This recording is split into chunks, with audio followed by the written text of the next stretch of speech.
Fa 12 anys que la Volta Ciclista a Catalunya no trepitja territori badaloní. I és per aquest motiu que els aficionats al ciclisme esperen amb entusiasme l'arribada de la cursa a la ciutat.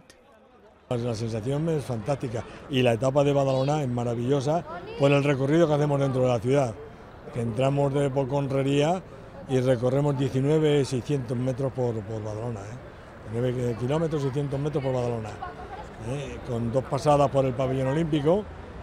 El principal al·licient pels amants de les bicicletes és que enguany la Volta viurà 2 etapes a Badalona.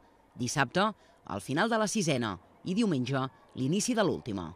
Y eso hará que la gente disfrute mucho del ciclismo y muy en directo, porque lógicamente más que el directo no hay otra cosa, no es la televisión, es verlo en vivo, que es como la gente disfruta del ciclismo y como luego vienen los comentarios, ¡ay, pues no lo vi, pues pasaron muy deprisa! Pues que se preparen, que pasarán deprisa.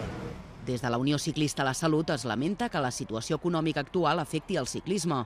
I és que enguany la cursa ha estat a punt de suspendre's per falta de pressupost. Que hoy en día el ciclismo, si esto no cambia, pinta mal.